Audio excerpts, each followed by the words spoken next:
আমার নাম মোহাম্মদ খায়রুল আলম। আমার বাড়ি বন্দরনগরী, চট্টগ্রাম। বন্ধুগণ, আমি আমার জীবনের গল্পটা শুরু করার শুরুতে আপনাদেরকে আমার পরিবারের ব্যাপারে জানিয়ে রাখি। আমার পরিবারে আমি আছি, আমার বাবা আছে, মা আছে, আর কেউ নেই। চট্টগ্রাম শহরেই তিনতলা একটা বাড়িতে আমাদের পরিবারটা ছিল এক উচ্চবিত্ত পরিবার। আমার বাবা একজন 1 ক্লাস লেভেলের গ্র্যাজুয়েট সরকারি কর্মকর্তা। আমি খুব ছোটোবেলা থেকে দেখে আসছিলাম আমাদের পরিবারটা যথেষ্ট সুখী একটা পরিবার। আমাদের যে বাড়িতে আমরা থাকি ওইটা আমাদের নিজেদের বাড়ি।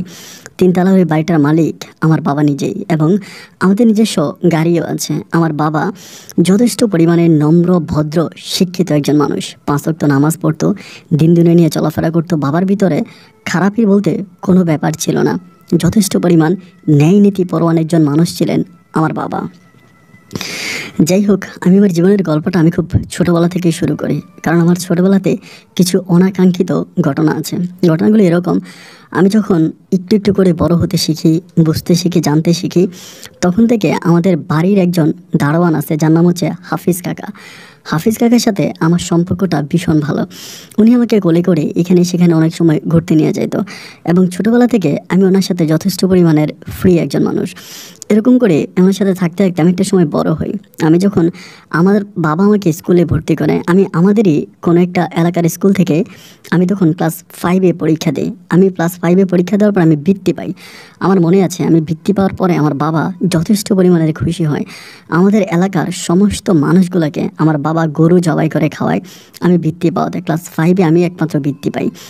যাই হোক, এরপরে আমার বাবা আমাকে ক্লাস 6-এ ভর্তি করে। ক্লাস 6 থেকে ক্লাস 7-এ উঠি। 7 থেকে যখন ক্লাস 8-এ উঠি, তখন আমার জীবনে একটা অন্যরকম ঘটনা ঘটে।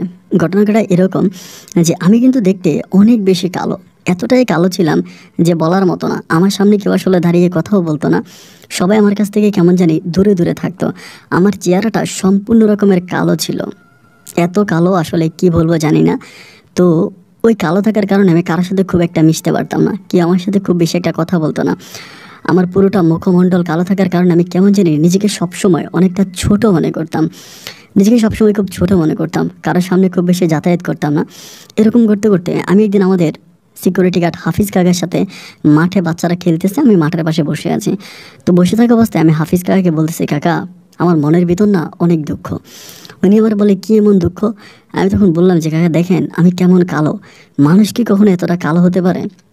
আমাকে দেখলে মনে হয় যেন পুরো চাঁদও লজ্জা পেয়ে যাবে, সূর্য লজ্জা পায়। একটা মানুষ কী করে এত কালো হয়? আমি কি সত্যি আফ্রিকান মানুষ? আমার তো মনে হয় যে আমি আফ্রিকান মানুষ। এটা বলার পরে উনি তখন আমার দিকে থাকে থাকে হাসতেছে। আমি তখন বলি যে, কাকা হাসেন কেন? আপনি কত সুন্দর। আচ্ছা, একটা ব্যাপার বুঝি না, এরকম কেন, মানুষ কি এতটা কালো হয়? উনি তখন আমার দিকে তাকিয়ে বলে, এতটা কালো হওয়ার কারণেই, এত বেশি কালো হওয়ার কারণেই কিন্তু আজকে তুমি এই জায়গায় আসছো, বা আজকে তুমি 3তলা বাড়ির মালিক। ওনার এই কথাটা শোনার পর আমি তখন হঠাৎ থমকে দাঁড়াই। কি রে কাকা, এটা কী বলে? আমি এতটা কালো হওয়ার কারণে আমি 3তলার মালিক, মানে কি? আমি তখন বললাম যে, কাকা আমি কিন্তু আপনার কথা আগামাথা কিছুই বুঝি না, আপনি কি বলতে চাচ্ছেন আমাকে বুঝিয়ে বলেন। উনি আমাকে বলে, এখনও বুঝো নাই? আমি বললাম, না আমি তো বুঝি নাই। উনি আমাকে বলে, তুমি যে এতটা কালো, এবং কালো হওয়ার কারণেই তুমি আজকে এই 3তলা বাড়ির মালিক হয়েছো। আমি তখন বললাম, কিভাবে? উনি বলে, সময় হলে তুমি সব কিছু বুঝতে পারবা। ওনার এই কথাটা আমার কাছে কেমন জানি একটু সন্দেহের সৃষ্টি হলো, কিন্তু উনি আমাকে ডিটেলসে কোনো কিছু বললো না, মানে খোলাখুলিভাবে কোনো কথাই বললো না, জাস্ট এটুকুন আমাকে বললো। বলার পরে ওনার কথাটাকে আমি তখন আমলে নিলাম না, না নিয়ে ওভাবেই মাঠ থেকে চলে আসি। সময়গুলো যত সামনের দিকে অতিবাহিত হচ্ছে, যত সামনের দিকে যাচ্ছে, ঠিক ততই আমার এই চেহারাটাকে নিয়ে আমার নিজের ভিতরে অনেক বেশি ঘৃণার জন্ম হচ্ছে। এরকম হতে হতে একটা সময় আমি আমার নিজের মনের ভিতরে এই প্রশ্নটা জাগে, আমার বাবা কিন্তু দেখতে অনেক সুন্দর, এত যে সুন্দর বলার মতো না, এবং আমার মাও দেখতে অনেক বেশি সুন্দর। তারা দুজনেই সুন্দর, আমার বাবাও সুন্দর, মাও সুন্দর, কিন্তু আমি এরকম কালো কেন হলাম? মানে আমি এরকম কালো হওয়ার কারণটা কি? কোনোভাবেই আমি এটা বুঝতে পারতেছি না যে আমি এতটা কালো কেন। তাহলে আমি একদিন দুঃখ করে আমার মাকে বললাম যে, মা, মানে আমি না বুঝি না যে তুমিও সুন্দর, বাবাও সুন্দর, কিন্তু আমি এতটা কালো কেন? আমাকে বলবা। বাবা মা দুজনেই কিন্তু আমাকে অনেক ভালোবাসতো, এত যে ভালোবাসতো বলার মতো না। মানে আমি ছিলাম তাদের মধ্যমণি, মানে তারা আমাকে মানে সবসময় অনেক বেশি ভালোবাসতো, এবং এত বাবা মায়ের ভালোবাসা পাইছি আমার জীবন আমি আসলে বলে বোঝাতে পারবো না। ঠিক ছোটোবেলা থেকে। মা তখন হাইসা হাইসা বলতো যে তুই তো আমার পেটের সন্তান না, আমার পেটের সন্তান হলে ঠিক আমার মতো সুন্দর হইতি, এরকম করে মা বলে। তো হাসতে হাসতে মা আবার বলে, আবার আমার কান টাইনা বলে যে এত পাকনামি করিস কেন। তো মায়ের কয়েকটা কথা আমার কাছে কেমন জানি আরও একটু বেশি সন্দেহের জন্ম দিল। তারই মাসখানেক পরে আমি একদিন হাফিজ কাকারে ইচ্ছা মতো ঘরের মধ্যে যাই ধরছি। আমি বলি, কাকা, দুনিয়াতে কেউ বলুক আর না বলুক, আপনি বলবেন আমার কালো হওয়ার পিছনে রহস্যটা কি। আমি যতটা কালো হইলাম তার পিছনে একটা রহস্য লুকিয়ে আছে, আর এই রহস্যের ব্যাপারটা আমাকে কেউ বলবে না, শুধুমাত্র আপনি ছাড়া। আমি আপনার কাছে বিনীতভাবে রিকোয়েস্ট করতেছি, আপনি প্লিজ আমাকে বলেন যে আমি এতটা কালো কেন, আপনাকে আমাকে বলতেই হবে। উনি আমাকে বলে, বাবারে তুমি আমাকে এত প্রেশার দিও না, আমি এতটা প্রেশার নিতে পারবো না, আমি গরিব মানুষ। আমি তখন বললাম, প্লিজ কাকা, আপনার কাছে অনুরোধ করতেছি, আপনি আমাকে বলেন। আপনি যদি না বলেন তাহলে আমি কখনোই দ্বিধাদ্বন্দ্ব থেকে বেরোতে পারবো না। প্লিজ আপনি আমাকে বলেন যে আমি আসলে এতটা কালো কেন। উনি তখন আমাকে বলে, আমি বললে যদি তুমি তোমার আব্বা আম্মাকে বলে দাও। আমি তখন বললাম, কাকা, আমি আমার নিজের মাথায় হাত দিয়ে বলতেছে, আমি কখনোই আমার আব্বা আম্মাকে এই ব্যাপারটা বলবো না, কখনোই বলবো না, আই প্রমিস। উনি আমাকে বলে, তাহলে শোনো, আসলে মূলত তুমি তোমার এই বাবা মায়ের সন্তান না, তুমি যাদের বাসায় আসছো। আমি তখন বললাম, কাকা কী বলেন, আমি যাদের বাসায় আছি আমি তাদের সন্তান না। উনি আমাকে বলেছে, না, তুমি তাদের সন্তান না, তুমি কালো হওয়ার কারণে, তুমি এত বেশি কালো হয়েছিলা, অতটা কালো হওয়ার কারণে তোমার বাবা, মানে তোমার বাবার পরিবারে, তোমার পরিবারটা এখানে না, ওই গ্রাম সাইডে তোমরা থাকতা। তো সেখানে তোমার বাবা মা এবং তোমার বাবা এবং তোমার দাদা দাদি এত কালো হওয়ার কারণে তোমাকে কোলে নিত না, তোমাকে আদর করতো না, যত্ন করতো না। এবং তোমাদের এই পরিবারটাও খুব নিম্নবিত্ত একটা পরিবার ছিল। আর তাছাড়া তোমার চোখে একটা প্রবলেম ছিল ছোটোবেলায়, তুমি চোখে কী জানি পড়ছিল, যার কারণে তুমি চোখে খুব একটা দেখতে না। ওই তোমার চোখ চিকিৎসা করার জন্যই তোমার মা চট্টগ্রাম শহরে আসে, এবং আসার পরেই আমাদের যে ম্যাডাম আছে, ম্যাডামের সাথে তোমার আম্মার পরিচয় হয় হসপিটালে পরিচয় হওয়ার পরে তুমি তখন অনেক ছোট, সে অবস্থার ভিতরে তখনই তোমার মা খুব কান্নাকাটি করে তোমাদের জীবনে পারিবারিক যে ঘটনাগুলো আছে সেগুলো বললো, যে তোমার মা রিলেশন করে বিয়ে করেছে, এবং বিয়ে করার কারণে তোমার ওই মাও দেখতে অনেক সুন্দর ছিল, কিন্তু তুমি এতটা কালো হইলা। এবং এত কালো হওয়ার কারণে তোমার দাদা দাদি সহ তোমার বাবার মনে সন্দেহ জাগলো যে এটা তাদের সন্তান না। মানে তোমার বাবাও অনেক সুন্দর, তোমার মা অনেক সুন্দর, কিন্তু তুমি কালো হওয়ার কারণে তোমার বাবা মেনে নিতে পারতেছিল না যে এটা তার সন্তান। তোমার বাবা একটা কথাই বলতো যে আমি এত সুন্দর, তাহলে আমার সন্তান এরকম কালো হবে কেন, তার মানে এটা বাইরে থেকে তুই নিয়ে আসছিস। এবং তোমার বাবার চেহারার সাথে নাকি তোমার চেহারার মিল ছিল না। এই নিয়ে তোমার দাদা দাদি এবং তোমার বাবা অলওয়েজ তোমার আম্মার সাথে ঝগড়া করতো, তার উপরে তোমার চোখের এই প্রবলেম। তো ওই দুঃখ নিয়ে তোমার আম্মা তোমাকে ঢাকাতে, এই চট্টগ্রামে নিয়ে আসে চিকিৎসার জন্য। সেখানে আমার যে ম্যাডাম আছে, আমার ম্যাডাম তোমার আম্মুকে বলে যে তাদের কোনো সন্তানাদি হয় না, এবং তাদের কখনো সন্তান হবেও না, কি জানি প্রবলেম আছে যার জন্য তারা কখনো সন্তান নিতে পারবে না। তো এই জন্য তোমার মাকে বললো যে ঠিক আছে, তুমি যদি সন্তানটাকে এতই অবহেলা করো তোমার পরিবার, সন্তানটাকে আমাকে দিয়ে দাও, আমি সন্তানটাকে লালন পালন করে বড় করব। কিন্তু সন্তান আমার কাছে থাকবে, আমি তাকে অনেক বড় করব, মানুষ করব, আমাদের পরিচয় মানুষ করব। তখন তোমার ওই আপন মা আমার ম্যাডামকে একটা অনুরোধ করেছিল যে ঠিক আছে, আপনি যা বলবেন আমি সব কিছুই শুনবো, আপনার সব কথাই মানবো, কিন্তু আমার সন্তানের যে একটা জন্ম নিবন্ধন আছে, ওই জন্ম নিবন্ধনটা কখনো পরিবর্তন করবেন না। ওকে আপনাদের পরিচয় স্কুলে ভর্তি করান, পড়াশোনা করান, সার্টিফিকেট বের করেন, যাই করেন, কিন্তু জন্ম নিবন্ধনের এই কাগজটা আপনারা আমার পরিচয়ে রাখেন, আমার হাজব্যান্ডের পরিচয়ে রাখেন। এই কথার পরিপ্রেক্ষিতে নাকি আমার ওই মা আমার নতুন আম্মুর কাছে আমাকে দিয়ে দেয়। কথাগুলো শোনার পরে আমি ভীষণ অবাক হলাম, এবং আমি বিশ্বাসও করলাম যে হ্যাঁ, এটা সত্য। কারণ হয় না যে আপন বাবা মা এবং পর বাবা মায়ের মাঝে একটা তফাৎ আছে। আমি এই তফাৎটা খুব স্পষ্ট বুঝতে পারি, খুব ভালোভাবেই বুঝতে পারি যে আমি আসলেই তাদের সন্তান না। এরপরেও নিজের মনটাকে বুঝিয়ে শুনিয়ে কোনো রকম দিনগুলো পার করতেছিলাম, যে আল্লাহ কপালে যা রাখছে তাই হবে, ওরকম করে আমি ওই হাফিজ কাকার রুম থেকে চলে আসার পরে দিনগুলো পাস করতেছি। কিন্তু কেন জানি নিজের মনের ভিতর বারবার একটা প্রশ্ন জাগতেছে, তাহলে সত্যিকার অর্থে আমার বাবা মার সম্বন্ধে আমি জানবো, শুনবো। এই ছোটোবেলায় এই জিনিসগুলো আমার মেমোরিতে এতভাবে ক্যাচ করে বসে। খুব ছোট মানুষ ছিলাম, তো ওই সময় পড়াশোনার মাথার মধ্যে ঢুকতো না। তো ক্লাস 8-9-এ পড়ি, ওই সময় আর পড়াশোনা ঢুকতো না, পড়াশোনা করতাম না। ধরেন মা যখন একটা বকা দিত, তখন মনে হইতো যে আরে আমি যদি তার সত্যিকারের সন্তান হইতাম তাহলে তো সে আমাকে এভাবে বকা দিতে পারতো না। আমি পড়াশোনা করতেছি না, বাবা আমাকে গালাগালি করতেছে, তখন আমার কাছে মনে হইতো যে এই যদি আমার আপন বাবা হইতো তাহলে তো আমার সাথে এরকম ব্যবহারটা করতে পারতো না। ধরেন আমি কোনো সময় বাবাকে বললাম যে বাবা তোমার গাড়িটা আমাকে দাও, আমি কোথাও একটু যাবো, তো বাবা আমাকে মানা করে দিত যে না, গাড়ি নিস না, বা এটা ওইটা বলতো। তো আমার কাছে মনে হইতো যারা সে যদি সত্যি আমার বাবা হইতো তাহলে তো আমাকে দিত, আমার পর বাবা হওয়ার কারণে তো আমাকে দেয়নি। এই জিনিসগুলো তখন আমার নিজের মেমোরিতে মানে এমনভাবেই আমাকে চেপে বসছে যে আমি কোনোভাবেই জায়গাগুলো থেকে বেরোইতে পারতেছি না, কোনোভাবেই পারি না। পালাক্রমে জীবনটা এমন হয়ে গেল যে আমি ওইখানকার ভিতরে আটকে গেলাম, মানে একদম থমকে মেরে গেলাম, ওখান থেকে বেরোইতে পারতেছি না। এবং এরকম হতে হতে আমার পড়াশোনারও 12টা বেজে গেল। আমি আর পড়াশোনাও করতে পারি না, আমার পড়াশোনার প্রতি আমার সমস্ত মনোযোগ নষ্ট হয়ে গেল। আমার বইপত্র কাগজপত্র যত যাই আছে আমি সব কিছু থেকে নিজেকে একটু গোটায় ফেললাম, মানে আমি আর পড়াশোনা করি না। তখন বাবা আরও বেশি খেপে গেল যে হ্যাঁ তুই পড়াশোনা করবি না কেন। তখনই আমার বাবার আসল খারাপ চেহারাটা আমি দেখতে পাই। বাবা আমাকে খুবভাবে মারতো, মানে এত পরিমাণে মারতো, প্যান্টের বেল খুলে আমাকে পিটাইতো। প্যান্ট পরা থাকতো, প্যান্টের বেল খুলে আমাকে কুত্তার মতো পিটাইতো এবং বলতো ফকিন্নির ছেলে, বড়লোকের বাড়িতে এসে তুই পড়াশোনা করবি না, তোর তো পড়াশোনা করানোর জন্যই আনছি। এটা বলে খুব খারাপ ব্যবহার করতো, অতিরিক্ত খারাপ ব্যবহার করতো। একদিন আমাকে এমনভাবে মারে আমার শরীরে পুরো মানে বেল্টটা পুরো মাংসের সাথে লেগে গেছিলো, এমন অবস্থা। আমার মা তখন আমাকে হসপিটালে ভর্তি করে, রাত 9টার দিকে আমাকে হসপিটালে নিয়ে যায়। হসপিটালে নিয়ে গেলে ডাক্তার বলে আমার মাকে, আমার স্পষ্ট মনে আছে এই ছেলেটা কীরকম গরুর মতো কে পিটাইছে। তখন আমার মা বলে যে একটা জানোয়ার আমাদের বাসায় থাকে, ওই জানোয়ারটা পিটাইছে। ডাক্তার বলে কেউ কখনো তার সন্তানকে এইভাবে মারে? সেদিন সর্বপ্রথম আমি আমার মায়ের মুখে শুনেছিলাম। আমার মা বলে যদি সত্যিকারে নিজের সন্তান হইতো তাহলে কখনোই এইভাবে মারতে পারতো না। এই নরপিশাচটা কখনোই আমার সন্তানকে আপন করে নিতে পারে নাই। এই কথাটা শোনার পরে আমি তখন উল্টো দিকে ফিরে আছি, আমার চোখের পানিগুলো তখন টপ টপ করে বালিশের মধ্যে পড়তেছিল।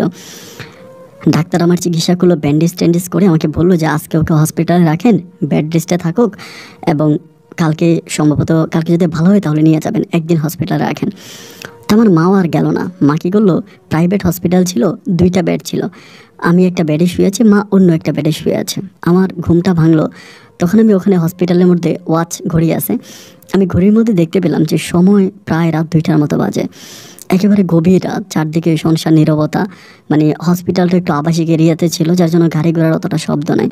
আমি তখন হসপিটালের থেকে বেরোইলাম, মানে হসপিটাল থেকে বেরোনো রুম থেকে বেরোয় বারান্দায় বসলাম এবং ওই হসপিটালের বারান্দাটা থেকে সামনের জায়গাটা সম্পূর্ণ খালি, আকাশটাকে স্পষ্ট দেখা যায়। আমি ওখান থেকে আকাশের দিকে তাকিয়ে চিন্তা করতেছি, এত বিশাল আকাশ, এত বড় পৃথিবী, এত মানুষ, তারই মাঝে আমি বড্ড একা, আমার সত্যিকারে আপন বলতে কেউ নেই।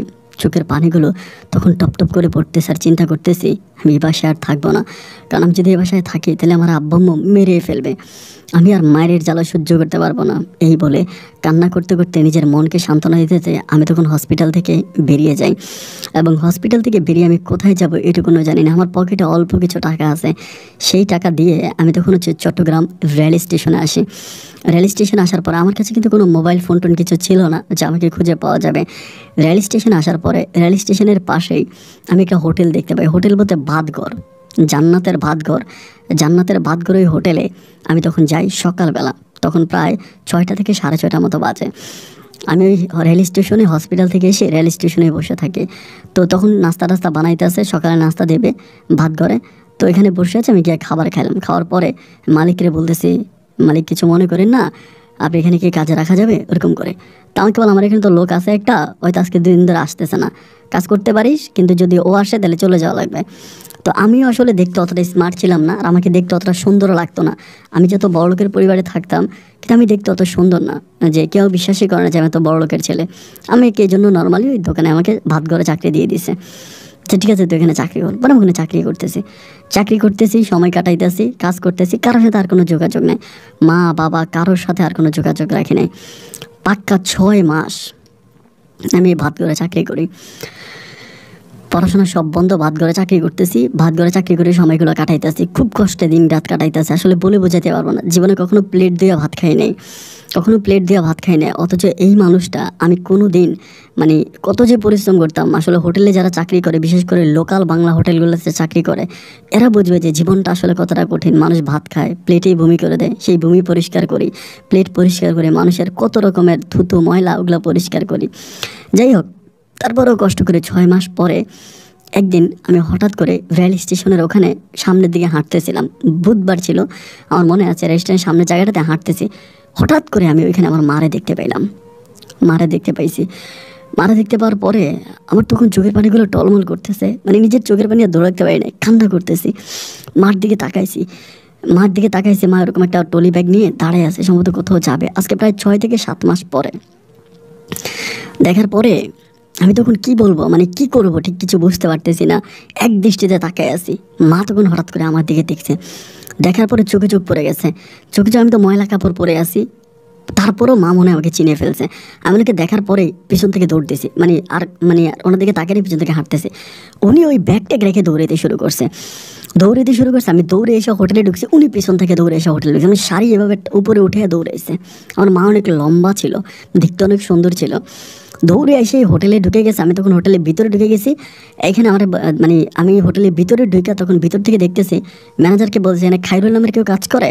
উনি বলে যে না, আমি কিন্তু এখানে খায়রুল নাম বলি নাই, আমি বলছি যে আমার নাম ফাবেল। বলে তো খায়রুল নামের কেউ কাজ করে না। পরে আমার বাবা বলে একদম কালো করে একটা ছেলে, একদম কালো। পরে বলে তো ফাবেল। পরে বলে না পাবেল না, আমার নাম খায়রুল, ডাকেন।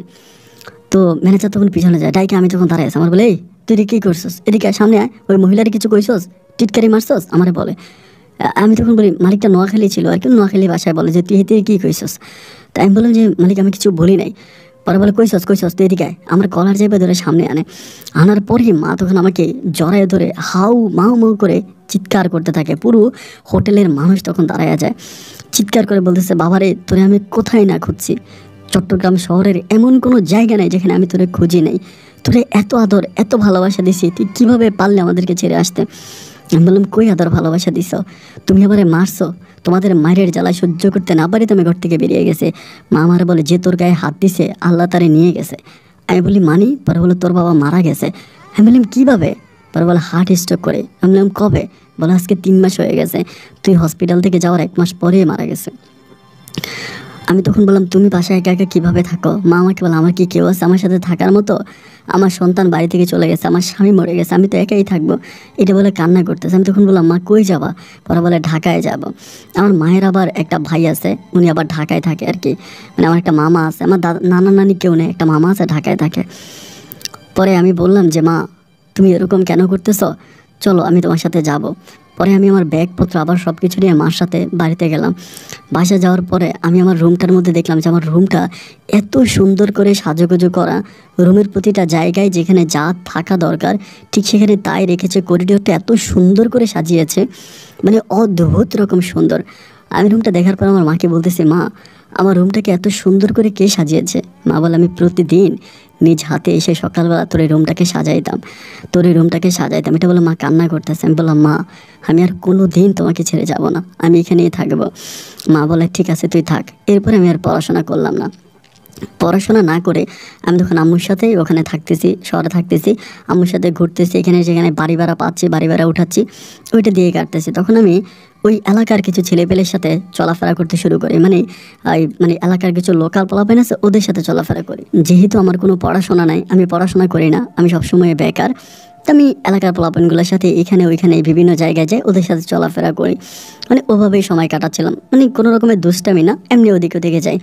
এরকম করে যেতে যেতে আমাদের ওখানে একটা মানে কিশোর গ্যাং আমরা তৈরি করে ফেলে, মানে কি আমি তৈরি করি না, ওই জায়গার একটা কিশোর গ্যাংয়ের সাথে আমি জড়িয়ে পড়ি। ওটার নাম ছিল 07 গ্রুপ। তো 07 গ্রুপে আমি তখন জড়াই পড়ি। ওইখানে সবগুলোই কিশোর এবং যারা আছে তারা মোটামুটি সবাই বিত্তশালী পরিবারের সন্তান, মানে অনেক ভালো পরিবারের সন্তান, তারা অনেক বেশি টাকা পয়সাওয়ালা। তো 07 ঢোকার পরে তারা আমার 07 মানে একদম প্রধান বানায় ফেলে, মানে প্রধান যে আছে সে সরে গিয়ে আমাকে বানায় ফেলে। আমাকে বলে যে তুমি 07 চালাবা, ওইটা হচ্ছে তুমি ওইটার প্রধান। তা আমি তখন বললাম যে কেন আমাকে কেন 07 প্রধান বানাইতেছে, আমার ভিতরে এমন কি আছে? তারা বলে যে আমার চেহারা নাকি ডাকাইতের মতো। আমারে বলে যে আমার যদি কোনো মানুষ নর্মালি দেখে তাহলে নাকি ভয় পেয়ে যাবে। আমাকে বলে যে তোর চেহারা এতটাই ভয়ঙ্কর যে তোরে দেখলে খুব ভয় পেয়ে যাবে, এজন্য তুই আমাদের দলের প্রধান। তো আমাদের ওখানে প্রায় 19টার মতো ছেলে ছিল এবং ওই 19টায় একটাও ফকিন্নির ছেলে ছিল না। সবগুলোই মোটামুটি অনেক হাই ক্লাস লেভেলের, অনেক বড় লোক, অনেক বেশি শিল্পপতি টাইপের মানুষ ছিল, প্রত্যেকে অনেক বড় লোকের সন্তান ছিল। তো সেখানে তখন উনি আমাকে ওইখানে জয়েন করায়, মানে আমাকে নিয়ে যায়, মানে আমি ওইখানে জয়েন করি। পরে ওদের সাথে বিভিন্ন ধরনের কাজে কর্মের সাথে লিপ্ত হই। আমাদের আবার বড় ভাইদের একটা গ্রুপ আছে, আমরা হচ্ছে জুনিয়র গ্রুপ, ওরা হচ্ছে সিনিয়র গ্রুপ। তা সিনিয়র গ্রুপেরা কী করে বিভিন্ন জায়গা থেকে চাঁদা উঠায়, যেমন রেল স্টেশন, বাস স্টেশন অথবা অনেক জায়গা থেকে চাঁদা উঠায়। উঠানোর পরে সেই চাঁদার একটা অংশ আমাদেরকে দেয়। চাঁদার একটা অংশ আমাদেরকে দেয়, মানে আমাদের জুনিয়র গ্রুপ যারা আছে তাদেরকে দেয়। তো আমরা ওই চাঁদার ওই অর্ধেক মানে যতটুকুন পাইছি ওইটুকুন দিয়ে আমরা তখন আমাদের মতো করে চলতেছি। তো ওরকম করে চলাফেরা করতে করতে আমরা তখন আস্তে আস্তে আস্তে আস্তে করে বড় হয়ে আমি প্রায় 3 বছরের মতো ওই 07 গ্রুপের সাথে জড়িত থাকি। তো 3 বছর পরে তখন মোটামুটি অনেক বড় হয়ে যায়, অনেকটাই বড় হয়। বড় হওয়ার পরে আমার কাছে মনে হয় যে 07 গ্রুপটাকে আমরা তখন অনেক বড় করে তুলি। প্রতি বছর আমরা এটা একটা সেলিব্রেট করি, অনেক বড় করে অনুষ্ঠান করি 07-এর। এবং শুধু যে আমরা ওই খারাপ কাজ করি তাই না, চাঁদা উঠে তাই না, এই 07-টার মাধ্যমে কিন্তু আমরা অনেক মানুষের উপকারও করতাম। ধরেন অনেক রোগী আছে যাদের চিকিৎসার জন্য টাকার অভাব হইতো, আমরা চিকিৎসার জন্য টাকা দিতাম। অথবা এরকম হইলো যে আপনার জায়গা অন্য কেউ দখল করে ফেলছে, কোনো ক্ষমতাশালী ব্যক্তি দখল করছে, আমরা ওই দখলের জায়গা উঠাই দিতাম, বিনিময়ে আপনার কাছ থেকে টাকা নিতাম। অথবা আপনার মেয়েকে কেউ ট্রেজিং করতেছে, আমরা আপনার কাছ থেকে কিছু টাকা নিয়ে ওই মেয়েকে হেল্প করতাম, নিতাম। যে মানে অন্তত চিকিৎসার জন্য যে মানুষকে সহযোগিতা করতাম তাদের কাছ থেকে টাকা নিতাম না, আর অন্য সব জায়গা থেকে টাকা নিতাম। এবং আমাদের গ্রুপে বিভিন্নভাবে মানুষ আসতো যে এটা করার জন্য ওইটা করার জন্য, এরকমভাবে বিভিন্নভাবে মানুষ আসতো। এরকম করে সময়গুলো কাটতে কাটতে ওইখানকারই মানে আমি যে এলাকাতে থাকতাম ওই এলাকার একটা লোকাল মেয়ের সাথে আমার সম্পর্ক হয় বলতে ওভাবেই সম্পর্ক হয়। মানে মেয়েটার বাবা ওদের যে জায়গা ছিল চট্টগ্রামে, তো সেই জায়গাটা অন্য একটা প্রভাবশালী লোকেরা দখল করে ফেলে, মানে পুরোটা না প্রায় অর্ধেক জায়গার মতো তারা দখল করে ফেলে। তো দখল করার পরে ওই মেয়েটার বাবা তখন আমাদের কাছে আসে, 07 গ্রুপে আসে, আইসা সবার কাছে বলে। প্রথমে আমাদের সিনিয়র ভাইদের কাছে যায়, কিন্তু সিনিয়র ভাইরা অনেক টাকা চায়, অনেক টাকা চাওয়ার কারণে পরে আমাদের কাছে আসে। আসার পরে বলে যে এমনি এমনি জায়গাটা উদ্ধার করে দিতে হবে। ওরা কিন্তু ওয়াল উঠে ফেলে, মানে ওদের জায়গায় এরা ক্ষমতাশালী যারা আছে তারা ওয়াল উঠে ফেলে। তো আমাদেরকে বলে যে তোমরা ওয়ালটা ভাঙিয়ে দিবা, ভাঙিয়ে দিয়ে আমার জায়গাটা দখল করে দিবা, তোমাদেরকে কত দিতে হবে। তখন আমি তখন একটা অ্যামাউন্টের কথা বলি, উনি তখন ওই অ্যামাউন্টটা দিবে। ওই ভদ্রলোকে বিদেশ থাকতো, কোন দেশে জানি থাকতো, বিদেশ থেকে আসছে আর কি, তার কাছে অত বেশি টাকা পয়সা নাই। তো আমরা কম টাকায় ডিমান্ড করলাম, উনি আমাকে ওই টাকাটাই দিবে। তো দেওয়ার পর আমরা তখন রাতের বেলায় গিয়ে পোলাপাইন যারা আছে, আমরা তখন আমাদের গ্রুপে অনেক প্রায় 40-45 জনের মতো পোলাপাইন ওই সময়, আমরা সবাই মিলে একদম লাঠি সোটা হকি স্টিক নিয়ে সব কিছু ভাঙে ফেলি, দেওয়াল টেওয়াল ভাঙিয়া ওই রাতের মধ্যে আমরা ওনার জায়গা দখল করে ফেলি, রাতের মধ্যে জায়গা দখল করি। এখন জায়গা দখল করার পরে এই ভদ্রলোক আর আমাকে টাকা দেয় না, মানে আমাদেরকে টাকা দেয় না, 07 গ্রুপে টাকা দেয় না।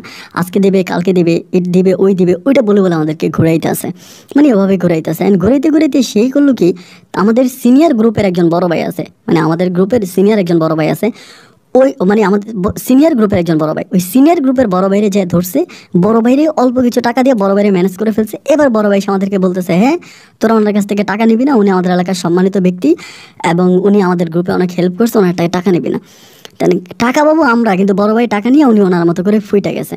পরে আমরা চিন্তা করলাম যে ওনার একটা মেয়ে আছে, নাম হচ্ছে নাবিলা। তো ভাবলাম যে মেয়েটারে উঠে নিয়ে আসবো, ওরকম একটা প্ল্যানিং করলাম। এবং প্ল্যানিং অনুসারে একদিন পোলাপাইন ওই মেয়ে স্কুলে যাওয়ার সময় তারা উঠেও নিয়ে আসছে। আমরা তখন বদ্রসা মাচারের ওইদিকে থাকতাম, উঠে নিয়ে এসে মাচারের এখানে আনছে। আনার পরেই পোলাপাইন বলতেছে যে ভাই নিয়ে আসছি। আমি তখন গেলাম, চাই দেখলাম যে ভাই রে ভাই, মেয়ে আগুনের মতো সুন্দর, এত সুন্দর মেয়ে আমার কাছে মনে হয় আমি আমার জীবনও দেখিনি। মেয়ে দেখার পর ধরো পাগল হয়ে গেলাম। তখন মাগরিবের পর হয়েছে, তার নিয়ে আসছে। পরে আমি বললাম যে তোমার আব্বা আমাদেরকে টাকা দেয় নাই, আমরা তোমাদের জায়গা উদ্ধার করে দিছি। পরে বলে মেয়ে আমার কান্নাকাটি করে বলতেছে, ভাইয়া আপনি জানেন না আমার আব্বা বিদেশ থেকে মাইর খেয়ে আসছে, আমার আব্বার বিদেশে দোকান ছিল, তো ওই দোকান দিয়ে আমার বাবা এই জায়গাটা কিনছে। এখন কেনার পরে দোকানের যে মালিক ছিল ওই অ্যারাবিক মালিক আমার আব্বার কাছ থেকে দোকানটা নিয়ে আব্বাকে দেশে পাঠিয়ে দিছে। আমার আব্বার কোনো ক্যাশ ক্যাপাবিলিটি নেই, যত টাকা ছিল পুরোটা টাকা দিয়ে জায়গাটা কিনছে। এখন আপনাদেরকে যে টাকা দিবে ওই টাকা আমার বাবার কাছে নেই। মেয়েটার কথাগুলো তো শুনে এবং তার চোখের পানি দেখে আমার কেমন জানি মনটা অনেক গলে গেল, মানে এমন একটা সফট হয়ে গেলাম যে আল্লাহ, তার মানে খুবই গরিব একটা মেয়ে, আমার তখন ভালো লাগছে। আমি বললাম যে ঠিক আছে মেয়েটাকে ছেড়ে তুমি ফোন ইউজ করো, বলে হ্যাঁ আমার মোবাইল আছে, তো নাম্বারটা দিয়ে যাও। নাম্বারটা নিয়ে আমি তখন পোলাপাইনটি বলে ছেড়ে দে। এই ছেড়ে দেওয়ার পর আমি তখন মেয়ের সাথে ফোনে কথা বলতাম। ওরকম করে কথা বলতে বলতে অনেক ভালো একটা রিলেশন আমার এই মেয়ের সাথে হয়ে যায়, মানে একদম গভীরভাবে আমি মেয়েটা মানে প্রেমে পড়ে যায় আর কি, মানে খুব ভাবে পড়ে যায়। তো এত বেশি গভীরই হয়েছে এই মেয়ের সাথে সম্পর্ক, আমি আসলে বলে বোঝাতে পারবো না। আমি কালো, কেউ আসলে আমার দিকে তাকাইতো না ভালো করে, এবং আমার দিকে সবাই একটু আর চোখে তাকাইতো, মানে ডিরেক্টলি চোখে তাকাইতো না যে এত কালো ছেলে হয় কি করে, মানুষ এত কালো হয় কীভাবে। আমাকে দেখলে সবাই বলতো যে কাইল্লা পোলা, ওরকম করে বলতো। কিন্তু এই কাইল্লা পোলার প্রেমে যে এত পরীর মতো সুন্দর একটা মেয়ে পড়ে যাবে, আমি ভাই এটা বুঝতেই বুঝতেই পারি নাই। এবং এমন পড়াই পড়ছে যে এই মেয়ে আমাকে ছাড়া কোনো কিছুই বোঝে না। 24টা ঘন্টা শুধু আমার সাথে, মানে আমি যখনই ফোন করি, ধরেন রাত 3টার দিকে ফোন দিচ্ছে যে নাবিলা আমার তোমার দেখতে ইচ্ছে করতেছে, হ্যাঁ চলে আসো, ওদের বাসায় চলে যেতাম। ওর বাবাও তেমন কিছু বলতো না, কারণ যে টাকাটা মাফ করে দিয়েছে টাকাটা নেই তো বাড়ি ওঠানোর জন্য যা সাহায্য সহযোগিতা করা দরকার সবই আমি করতাম। যেমনি যেমনি করতে হবে, কেমনি কেমনি করতে হবে, পুরোটা মানে হেল্পে আমি করতাম। প্রায় 2 বছর মতো আমার নাবিলার সাথে প্রেম থাকে। এবং নাবিলাদের বাড়িও থাকে ঢাকার ওইদিকে কোন একটা জায়গার মধ্যে জানি থাকে, ঢাকার আশেপাশে। বাট তার এখানে জায়গা কিনছে না, বাড়ি বানাবে, এখানে তারা থাকবে। তার নানার বাড়ি হচ্ছে চট্টগ্রামে। তো এত প্রেম ভালোবাসা থাকে। আমিও আম্মার কাছে মাঝে মাঝে দুষ্টামি করে বলি, ওই সময় কিন্তু আম্মু আর আমি খুব ভালো ফ্রি। আম্মুরে মাঝে মাঝে বলে যে আম্মু আমি কিন্তু নাবিলারে বিয়ে করবো, এমনি এমনি বলি। তা আম্মুও তখন বলে যে বিয়ে কর। আম্মু কিন্তু নাবিলারে খুব পছন্দ করতো, দেখার মতো একটা মেয়ে ছিল আর কি, খুব সুন্দর ছিল। তা আমার কথা হচ্ছে যে বিয়ে করলে করবো, সমস্যা কি, আম্মুও পছন্দ করতো। ভাই এভাবে 2-2.5 বছর মতো মেয়ের সাথে সম্পর্ক থাকার পরে তখন তারা ওখানে একটা বাড়ি বানায়, নাবিলার বাবা বাড়ি বানায়। এবং পুরোটা বাড়ি সম্পূর্ণ আমার তত্ত্বাবধানে, মানে আমি পুরো পোলাপাইন টোলাপাইন দিয়ে 24 ঘন্টা গার্ড দিয়ে রাখি। এবং 07 গ্রুপের মাধ্যমে যখন বাড়িটা বানাইতে পারে, বাড়ির কাজটা কমপ্লিট হয়, সব কিছু ঠিক হয়, তখন কিন্তু নাবিলার সাথে আমার গভীর প্রেম, গভীর ভালোবাসা। নাবিলা আমাকে বলে বিয়েও করবে, আমরা রিসেন্ট বিয়ে করব। আমার আম্মা যেহেতু রাজি, নাবিলার বাবা মা মোটামুটি রাজি, তো পারিবারিকভাবে বিয়ে করব। তো আমি কিন্তু তখন আর খারাপ কোনো কাজ করতাম না। ধরেন মানে টাকা পয়সাও কারো কাছ থেকে নিতাম না, শুধু হেল্প করতাম মানুষদেরকে। এবং 07-এর মাধ্যমে বিভিন্ন লোকের কাছ থেকে আমরা চাঁদা নিতাম, চাঁদার মধ্যে বড় লোকের কাছ থেকে সাহায্য নিতাম, মানে ডোনেশন নিতাম, নিয়ে আমরা হচ্ছে গরিবদেরকে হেল্প করতাম, ওইটাই করতাম। তো প্রায় 2.5 বছর রিলেশন হওয়ার পরে হঠাৎ করে একদিন আমি আর নাবিলাকে দেখতে পাচ্ছি না, মানে বেশ কয়েকদিন নাবিলাকে দেখতে পাচ্ছি, তার ফোনও বন্ধ, ফোনটাও বন্ধ, ওরে দেখতেও পাই না। এরকম রিলেশনটা লাস্টের দিকে কিন্তু আমরা 3-4 দিনে একদিনও কথা বলতাম, মানে গভীরতাটা খুব একটা না, কিন্তু তার সাথে আমার ফিজিক্যাল সম্পর্ক হয়েছে অনেকবার, 1000 বার। এটা ওর আব্বা আমার সামনেও, তারা কিন্তু দেখতো। তো তারা ভাবতো যে ওর সাথে আমার বিয়ে হবে, আমরা পারিবারিকভাবে বিয়ে করব। এই জন্য ওর বাবা মাও তেমন কিছু বলতো না, মানে কখনোই বলতো না যে তুমি এত রাতে আসছো কেন, বা এটা করছো কেন, ওইটা করছো কেন। আমাকে কখনোই কোনো কাজে ওর বাবা মা বাধা দিত না, মানে সবসময় নিজের সন্তানের মতো আমাকে দেখতো, একদম নিজের পেটের সন্তানের মতো আমাকে আদর যত্ন ভালোবাসতো। এমনভাবে আমি ওদের সাথে মিশেছিলাম। তো অনেকবার হয়েছে, হঠাৎ করে দেখি 2 দিনের জন্য ফোন বন্ধ। আমি তখন কোন একটা কারণে জানি চট্টগ্রাম গ্রাম সাইডে গেছিলাম, মানে আমার আব্বার যে বাড়ি আছে, আমার আব্বা কিন্তু অত বড় লোক না, কিন্তু ওই গ্রাম থেকে শহরে সে বাড়িটারি কিনছে, জায়গাটাকে কিনছে। বাবা যেহেতু মানে সরকারি চাকরি করতো সেই সুবাদে ওই গ্রামে কোন একটা কারণে গেছে আমার মনে নেই, গিয়েছিলাম 2-3 দিন ওখানে ছিলাম, আমার ফোনটা বন্ধ। 2-3 দিন পরে হঠাৎ করে আমাদের 07 গ্রুপের একটা অফিস ছিল, তো অফিসে যাওয়ার পরে বলা ভাইনি কইতেছি কিরে আমার বউ কই, আমি একটা বউ বলে রাখতাম, আমার বউ কই রে। পরে বলে ভাই আপনার বউর তো আজকে কয়েকদিন ধরে দেখি না, হয়তো স্কুলেও যায় না। মানে তখন কিন্তু সরি ওই তো কলেজে পড়তো, এসএসসি পরীক্ষার পরে ওখানে একটা কলেজে ভর্তি হয়েছিল। তো আমি বললাম কী বলো, ওরা বাসায় যাই। পরে আমি বাসায় গেলাম, ওদের বাসায় যেয়ে দেখতেছি ওদের বাসায় তালা মারা। ওর বাবার নাম্বারে কল দিলাম, বাবার নাম্বারটা খোলা। ওর বাবার ধরছে, আমি বললাম যে আঙ্কেল কী ব্যাপার, নাবিলা কই, নাবিলা এই যে দেখি না। পরে বলে বাবা আমরা তো ঢাকাতে আসছি, একটা কাজ কিন্তু আমরা এখানে মাসখানেক থাকবো। তখন আমার মনে হলো কিরে মাসখানেক থাকবে, মানে তাই তো মনে হয় নাবিলার বিয়ে দিয়ে দিব, যেহেতু মাসখানেক ওখানে থাকবে। লাস্টের দিয়ে কিন্তু উনি আমাদের এই সম্পর্কটা খুবভাবে মেনে নিতে পারতেছিল না, মানে আমার সাথে ওনার একটু দ্বন্দ্ব হচ্ছিল বিভিন্ন ব্যাপারে, মানে কেমন করে যেন একটু হয় না যে রিলেশনের মাঝে একটু ঝামেলা টামেলা, এরকম খুব স্বাভাবিকভাবে উনি আমাদের রিলেশনটা মানতে পারতো না। মানে লাস্টের দিকে কেমন যেন একটু আদামারো, মানে একটু পিছু টান দিছিল। পরে আমি চিন্তা করলাম যে নাবিলারে ঢাকায় নিয়ে গেলে তো বিয়ে দিয়ে দিবে। পরে 07 পোলাপাইনে ডাকলাম, যেই নাবিলাদের যে বাড়ি আছে, আমার কথা হচ্ছে বাড়ি যখন ভাঙা শুরু করবো, নাবিলার বাবা যেখানে থাকুক দৌড়ে চলে আসবে। ওর বাবা তো আর পালায় বাঁচতে পারবে না, বাড়িতে ওদের। আমার কথা হচ্ছে 1 মাস পরে আপনি আসবেন, আপনি কালকে আসতে হবে। আমি বললাম, উনি বলে আসবে না, 1 মাস পরে উনি আসবে, তাদের কি একটা পারিবারিক কাজে। তো আমি নাবিলার কথা জিজ্ঞেস করছি, উনি বলে নাবিলার ফোন নাকি পানিতে পড়ে গেছে।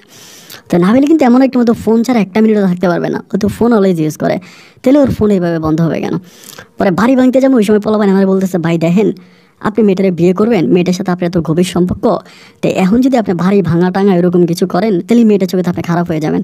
এমনও তো হতে পারে যে মেয়ের বাবা ঠিকই বলছে যে মেয়েটার ফোন পানিতে পড়ে যেতে পারে, তো পানিতে পড়ে গেলে আপনার সাথে কথা বলবে কি করে। আপনি একটু বুঝতে চেষ্টা করেন, আপনি তো বুঝের মানুষ, এই পাগলামি না করে বাড়িটারি না ভাঙে মেয়েটার সাথে যোগাযোগ করার চেষ্টা করেন। যে আমার এটা বলছেন বলে তারাই বলছে যে আপনি নাবিলার খবর লো, নাবিলা ঢাকায় কোন জায়গায় আছে পুরো খবর লো। ও 1 সপ্তাহের মধ্যে পুরো ডিটেলসে নাবিলার ফোন নাম্বার সহ নিয়ে আসে, নতুন ফোন ইউজ করে, ওইখানে থাকে এবং ওইখানকার একটা কলেজে ভর্তি হয়েছে।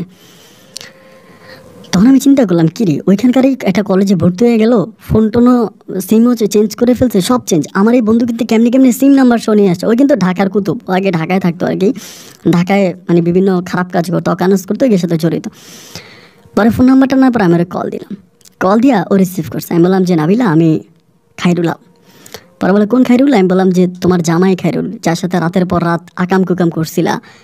পরে আমার বলো, ও তুই কাল্লা পোলা, এমনি হঠাৎ করে। তাই আমি বললাম যে নাবিলা তুমি সাথে, ও কিন্তু মাঝে মাঝে আমার কাল্লা পোলা বলতো, মানে এটা দুষ্টামি করে বলতো। আমি ভাবলাম যে ওই দিনে মনে হয় দুষ্টামি করে। তাই আমি বললাম যে তুমি আমার সাথে এরকম দুষ্টামি করতেছো, আমার কাল্লা পোলা বলে ডাকতেছো, আমি ভালো ছেলে দেখে কিছু বলি না, কিন্তু খারাপ ছেলে হলে অনেক কিছুই করতো। পরে আমরা বলে তুই কাল্লা নয় তুই কি? আমি বললাম কাল্লা ঠিক আছে, কিন্তু এটা কী করতেছো? ফোন বন্ধ করে দিছো, ওখানে গিয়া কলেজে ভর্তি হয়েছো, 1 মাসের জন্য চলে গেছো, এগুলার মানে কি? আমার বলে মানে হচ্ছে তোর সাথে ব্রেকআপ, এভাবে।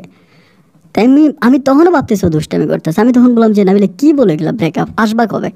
ও আমারে বলে আসবো না। আমি বললাম তোমার কথাবার্তা আমি কিছু বুঝতেছি না। ও আমার বলে না বুঝলে বুঝ জানে আমার বিয়ে ঠিক হয়ে গেছে, আমি ঢাকায় বিয়ে করে ফেলবো। তাহলে আমি বললাম যে কী বলো ঢাকায় বিয়ে করে ফেলবা, এটা কোনো কথা হইলো? এটা তুমি কী বলতেছো? আমাকে বললাম সত্যিই বলতেছি, আমি সত্যিই বলতেছি। তো এটা বলে ও ফোন কাটে দিয়েছে। আমি কিন্তু তখনও ভাই কোনো কিছু মাইন্ড করি নাই, কিছু মনে করিনি, যে হয়তো ফোন কাটতেই পারে, আমি কথা বলবো আবার।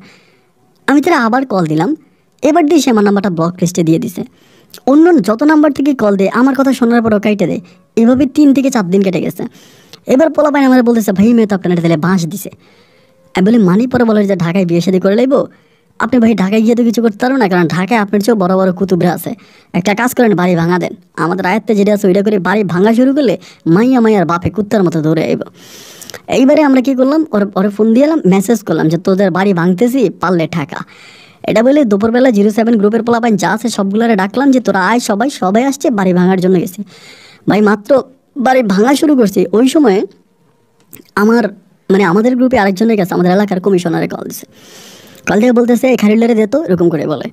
তাই আমার কাছে দিছে। আমি বললাম যে জি বড় ভাই। পরে বলতে কার বাড়িরে ভাঙতেছস? আমি বলি ভাই একটা বাটপাড়ে বাড়ি ভাঙতেছি। কেন ভাই, আপনার কোনো সমস্যা? পরে বলে বাটপার না, বাড়ি আমার। আমি বললাম আপনার বাড়ি মানে? পরে বলে বাড়ি আমি কিনছি তো এটা। আমি বললাম ভাই এটা কী কোন? পরে বলে বাড়ির সামনে আমার একটা সাইনবোর্ড আছে, যাই দেখ। আমার কিন্তু এতদিন খেয়াল করি, আবার ঠিকই বাড়ির সামনে যায় সাইনবোর্ড থেকে কমিশনারের বাড়ি, ওনার নাম টাম সব কিছু লেখা আছে।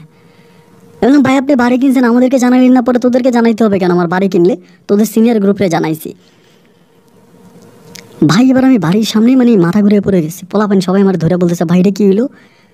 তার মানে আমার মাথায় লবণ রেখে ভালো করে বড়ই খেয়ে গেছে ওর বাপে। নিজের মেয়েটারা আমার কাছে দিয়ে দিছে।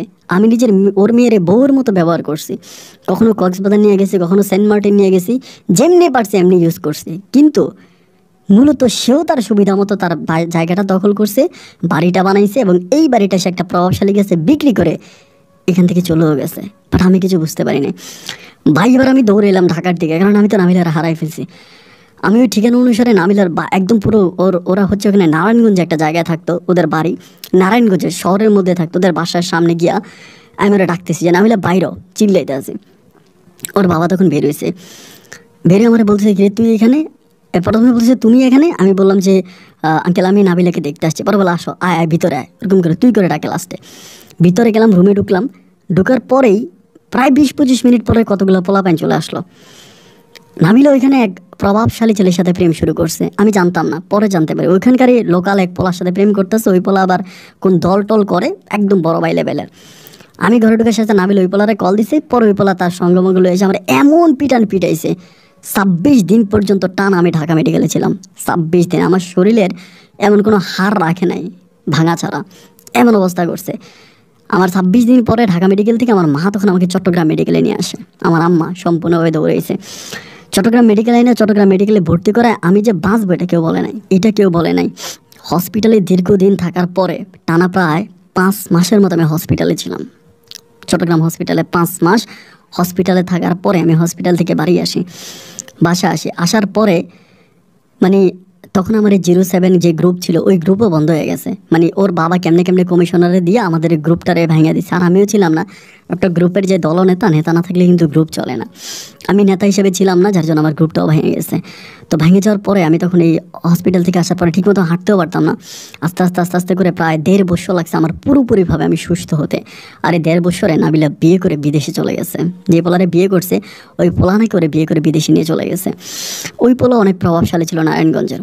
পরে এত খারাপ লাগছে যে জীবনটারে বুঝাইতে পারবো না। তখন থেকে চিন্তা করলাম যে আজকের পর থেকে কোনো ভালোবাসার মানুষ যাতে কষ্ট না পায় এই ব্যবস্থা করবো।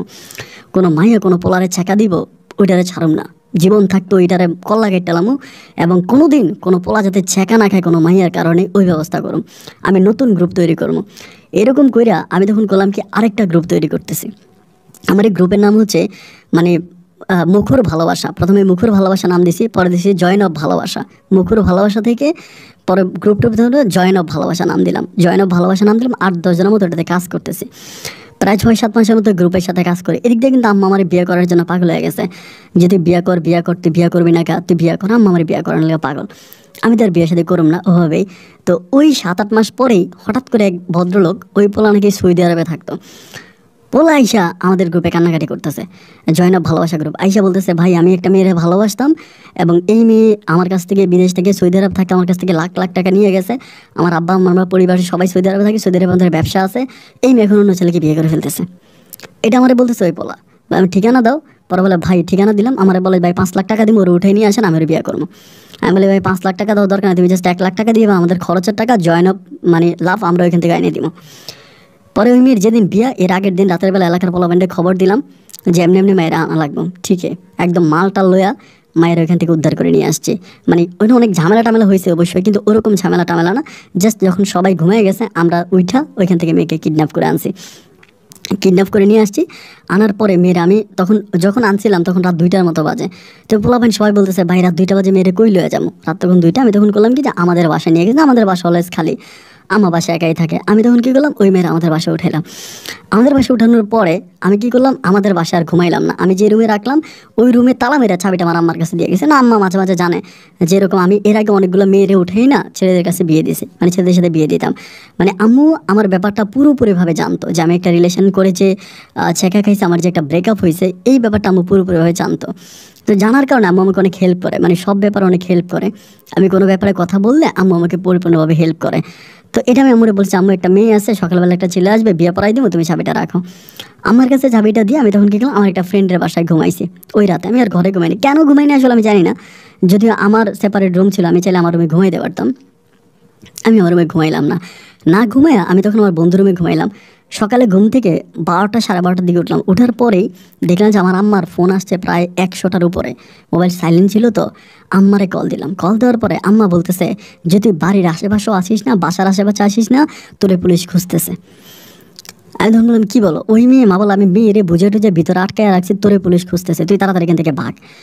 পরে খবর নিয়ে জানতে পারলাম যে ওই মেয়ের বাবার সাথে মোটামুটি আমাদের চট্টগ্রামের একজন মানে পুলিশ বড় কর্মকর্তা অনেক ভালো সম্পর্ক আছে। ওই মেয়ের তার ওই পুলিশে দিয়ে একদম পুরো এলাকা ক্যাপচার করে ফেলছে। আমি তখন কী করলাম, ওইখান থেকে ভাইয়াটে গিয়ে কোনো রকম চলে গেলাম কক্সবাজার, কারণ এতে থাকার কোনো উপায় নেই। কক্সবাজার গেলাম। কক্সবাজার যাওয়ার পরে কক্সবাজারে একটানা আমি 26 দিন পর্যন্ত ছিলাম।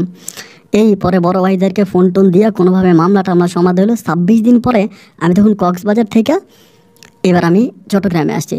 ও মা, চট্টগ্রামে এসে আমি আমার বাসায় যাওয়ার পরে দেখতে পাইলাম যেই মাইয়ের আমি রাইখে গেলাম ওই মাইয়া তো আমার মায়ের ছেলের বউ হয়ে গেছে। মানে এই মেয়েটার নাম ছিল মিষ্টি। এমনভাবে আমার আম্মার সাথে মিশছে, আমার আম্মা তো পুরা এই মেয়ের জন্য পাগল হয়ে গেছে, পুরা পাগল। আমি তো মানে বুঝতেছি না কিরে, আম্মা এই মেয়ের ছাড়া কিচ্ছু বোঝে না। এই মেয়ের সাথে পুরো আম্মার একদম একদম ছেলের বউয়ের মতো সম্পর্ক। এবার আমি বলি যে কী ব্যাপার? মারে বলে যে মা এই মেয়েরে তুমি দাও নাই, বা এই 26 দিন কিন্তু আমি আম্মার সাথেও খুব একটা যোগাযোগ করি নাই, কারণ আমার ফোন ট্র্যাকিং হতে পারে, আমার নাম্বারে ট্র্যাকিং করে আমার ধরে ফেলতে পারে, এই জন্য আমার আর কল টল দিই নাই। পরে আমারে বললাম যে আম্মা এই মেয়ে তোমার বাসায়, তুমি তারা দিয়ে আসো নাই? মা বলে না, ও তো আমাদের বাসায় রয়ে গেছে, আর দিয়ে আসবো কি? বিয়ের আগের দিন রাত্রে উঠে নিয়ে আসছিস, তাহলে কি এর আর বিয়ে হবে? এবার আমি আমার ঘরে থাকতেছি, দেখি যে আমার রুমও অনেক গোছালো টোছালো, মানে মোটামুটি সব কিছু ঠিকঠাক। এবার আমি ওরে বলতেছে, আমার মারে বলতেছে মা এই মেয়ে কি তোমার লাগবে? যেটা আমাদের বাসার কাজের লোকটা অলওয়েজ থাকে। মা বলো আমার সাথে থাকবে, ওর বা আমার কথা হয়েছে, ওর বা আমার সহ ওই মেয়ে আমার সাথে থাকবে। তা আমি তখন আর কিছু বললাম যে ঠিক আছে আমার সাথে থাকো, তো আমার সাথে থাকুক গা। আমি তখন আমার মতো করে চলাফেরা করতেছি। আমার ভাই আবার কারোর প্রতি প্রেম ভালোবাসা এগুলো কখনো জাগে না, যে কাউকে সাথে প্রেম করবো ভালোবাসবো, এই ব্যাপারগুলো নিজের মাঝে নেই। এইভাবে এই মেয়ে আমাদের বাসায় পার্মানেন্টলি থাকতেছে, ওদের বাসায় যাচ্ছে, ওদের বাসা থেকে আবার আমাদের বাসায় থাকতেছে, মানে আমাদের বাসাটাও নিজের বাসার মতো থাকতেছে। তা আমি তো আবার ওইসব নিয়ে কাজ টাজ করে আমার ওইসব নিয়ে মাথা ব্যথা টাথা না, এটা ওরার মতো করে চলবে। মাসখানিক পর একদিন আম্মু আমারে বলতেছে যে খায়রুল আলম বিয়ের ব্যাপারে কী চিন্তা করলি? এরকম করে সকালবেলা নাস্তা করতেছে। তো তুই কি এখনও ওই নাবিলার জন্যই কান্দোস নাকি আমাকে বলে। আমি বললাম না মা, নাবিলার জন্য কাঁদবো কেন, নাবিলার কথা আমার মনে টানে পড়ে না। আর ওই মেয়ের জন্য কাঁদার কি আছে, এটা বাটপার ছিল, আর বিয়ে হয়ে গেছে ভালো হয়েছে, ওই বাটপাড়ি নিয়ে সংসার করলে আমি আরও কষ্ট পাইতাম। আমার আম্মা বলে তো নাবিলা না হয় বাটপার ছিল, কিন্তু আমার ঘরে যে মেয়েটা আছে তার কি হবে এমন করে। আমি তখন বলি তো তোমার ঘরে কোন মেয়ে আছে, কোন মেয়ে তুমি আবার আইনা রাখছো। মা বলে ক্যা মিষ্টি, একদম মিষ্টিতে আমি উঠে আনছি, ওর বাপ ওরে নিয়ে যায় না কেন, দেখে অন্য জায়গায় বিয়ে দেয় না কেন। মা আমারে বলে আমি ওর বাবারে বলছি এটা আমার ছেলের বউ, যাতে আর না নেয়। আমি তখন বললাম মা এটা কী বলো তুমি, তুমি কি পাগল হয়ে গেছো নাকি, তোমার কথা মতো ঠিক আছে নাকি, এই মেয়ের আমি বিয়ে করবো কেন, আমি তোরা ভালোবাসি না। মা আমারে বলে যারা ভালোবাসলি তারা তো পাইলি না, আর যারা ভালোবাসস নাই তারা বিয়ে কর, দেখবি জীবনে সুখে থাকবে।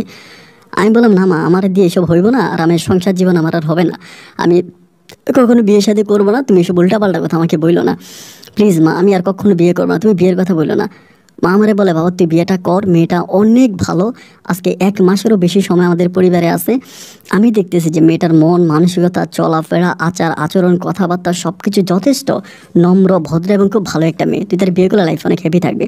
আমি আমার মারে বললাম যে না মা, তুমি যত কথাই বলো আমি কখনো এই মেয়েকে বিয়ে করতে পারবো না, এবং এসব কথা বলে আমাকে কোনো লাভও নাই। মা খুবভাবে ট্রাই করতেছে আমাকে বোঝানোর জন্য, অলওয়েজ আমাকে বলে যে তুই বুঝ, বাবা না ভালো, পাগলামি করে না, একটু বুঝতে চেষ্টা কর, ওরকম করে মা বোঝায়। আমি আম্মুর কথার কোনো ধার ধারি না, আমার কথা হচ্ছে আমি এই মেয়েকে তো বিয়ে করবোই না, আম্মু যত যাই বলুক আম্মুর কথা আম্মুর সাথে, আমার নাই। আমি বাইরে গেছি, ওমা এবার দেখলাম যে এবার আমাদের বাসায় আসতেছে যাইতেছে, আসতেছে যাইতেছে নিজের মতো করে, এই সিনজি নিয়ে আসতেছে, আমাদের ঘরে যাইতেছে, আমাদের গাড়ি নিয়ে ড্রাইভার নিয়ে বাড়িতেছে, ঘুরেফেরা করতেছে, আবার আসতেছে। এবার আমি আমার গ্রুপের বলা পাইন্ডে করলাম যে দেখ এই মেয়েটা খুব বেশি ঝামেলা করতেছে, ওরে যেমনি পারোস আমাদের বাসা থেকে বের করার ব্যবস্থা কর। পোলা পাইন কয় ভাই এরে বের করা যাবে না, কারণ আন্টি ওরে ছাড়া কিচ্ছু বোঝে না, আন্টি ওরে ছাড়া কিচ্ছু বোঝে না, এই মেয়ে যদি চলে যায় তাহলে আন্টি মরে যাবে। এবার আমি বাসায় গিয়ে একদিন ওই মেয়ের সাথে ধমকাধমকি করলাম যে আপনার সমস্যা কি, আপনি আমাদের বাসার মধ্যে কে কী পাইছেন, আপনি আমাদের বাসা থেকে বেরোন না, আমাদের বাসায় 24 ঘন্টা বসে থাকেন, মানে আপনার কি কোনো মানে লজ্জা শরমের কিচ্ছু নাই আপনার, আপনি আমাদের বাসায় থাকবেন কেন, আমাদের বাসা তো আপনার বাসা না, ওরকম করে কথাটা বলছি। মেয়ে তখন আমাকে বলছে তাহলে আমার বাসাটা কোথায় একটু বলবেন, আপনারা তো আমাকে আমার বিয়ের আগের দিন রাত্রে উঠে নিয়ে আসছেন, যেই ছেলে আমাকে আমার নামে কমপ্লেন করছে, অভিযোগ করছে, আপনারা কি জানেন যে এই ছেলে কত বড় বাটপার, ও কী করছে। আমি তখন বললাম কী করছে, ছেলে তো ঠিকই আছে, সৌদি আরব থাকতো, এখান থেকে টাকা পয়সা কামাইছে, আপনারা ওই টাকাটুকু নিয়ে ছেলে টাকা পয়সা খাইছেন, মেয়ে ছেলে তো ভালোই। পরে আমাকে বলে এই ছেলে মূলত ছিল হিন্দু, ও মুসলমান না। আমি বললাম মানি, পরে বলে অবশ্যই হিন্দু, আর ও আমাকে টাকা দিচ্ছে, এটা পুরোই মিথ্যা কথা। আমি ওরে বলছি যে তুমি মুসলমান হও, মুসলমান হলে আমি তোমাকে বিয়ে করব, কোনো সমস্যা নাই, আমার পরিবারকে আমি রাজি করাবো। কিন্তু ওই পোলা মুসলমান না হইয়া আমাকে বলতেছে ওর সাথে পালাইয়া যাওয়ার জন্য। আমি কোন বিশ্বাসে একটা হিন্দু ছেলের সাথে পালাইয়া যাব, আর ওই যখন প্রেম করে তখনও বলে না ও হিন্দু, পরে আমি জানতে পারছি যে ও হিন্দু জানতে পারার পরে আমি ওর কাছ থেকে সরে আসছি। আর আপনারা কোনো কিছু না জেনে শুনে বিয়ের আগের দিন রাত্রে আমাকে উঠে নিয়ে আসলেন, আমার আব্বার মান সম্মানটা কোথায় গেছে, আর কি হয়েছে, এখনও তো আমি কোনো মামলা টামলা করি নাই, আমার আব্বা মামলা করছে, আমি মামলা উঠে এনেছি, যেহেতু আন্টির সাথে আমার সম্পর্কটা ভালো, আমাকে এই ঘর থেকে বের করলে কিন্তু আপনার বিপদ হবে। বাপরে বাপ, এবার তো আরও মহা ঝামেলায় পড়ে গেলাম, কিরে করলাম কি হইল কি। এইবার আমি কি করলাম, এই মেয়ে তখন আমাদের আমি যখন শুয়ে থাকি অনেক সময় রাতের বেলা আমি ড্রিঙ্কস করে, আমি তো ড্রিঙ্কস করতাম ওই সময় অলওয়েজ, ড্রিঙ্কস করে আসলে আমি রাতের বেলা জুতো টুতো নিয়ে শুয়ে যাইতাম, এই জুতা টুতো আইনা খুলে দিত, খাবার নিয়ে আসতো, অনেক রাতে আমাকে নিজের হাতে লাকমা ধরে খাওয়াই দিত, নিজেতে লোকমা ধরে খাওয়াই দিত, এবং আমার কাপড় চোপড় ধুয়ে দিত। তো একটা মানুষ এরকম করে যখন বাসায় 24টা ঘন্টা থাকে, চোখের সামনে ঘোরাফেরা করে, তার প্রতি তো একটা মায়া জন্মাবেই। মানে কিভাবে জানি মেয়ের প্রতি আমি মোটামুটি ভাই দুর্বল হয়ে গেছি, মানে অনেক অংশে দুর্বল হয়ে গেছে, যে এই মেয়ের চাল চালন আচার আচরণ কথাবার্তা সব কিছু আমাকে এই মেয়ের প্রতি পুরো পাগল করে তুলছে, পুরোই আমি এই মেয়ের প্রতি পুরোই ক্রাশ হয়ে গেছি। এইবার আমি নিজে আমার মারে বলি যে মা আমি আর বিয়ে করবো, মিষ্টির বিয়ে করবো। মা তো তখন বলে আলহামদুলিল্লাহ, আমি তো এটাই চাইলাম যে বাবা তুই বিয়ে কর, এবং এই মেয়েটাকে বিয়ে করলে তুই অনেক ভালো থাকবি, কারণ মেয়েটা যথেষ্ট পরিমাণের ভালো। আম্মুর কথা মতো এইবার আমি পুরো এলাকাবাসীকে জানাইয়া ধুমধাম কইরা আনন্দ ফুর্তি কইরা একেবারে ব্যাং পার্টি টাটি বাজায়া অনেক মজা করে নাবিলাকে আমি তখন মিষ্টিকে বিয়ে করি। মিষ্টির সাথে আমার বিয়ের কাজটা কমপ্লিট হয়। বিয়ের কাজ কমপ্লিট হওয়ার পরে মিষ্টি আর আমি একই সাথে একই বাসায় থাকতাম।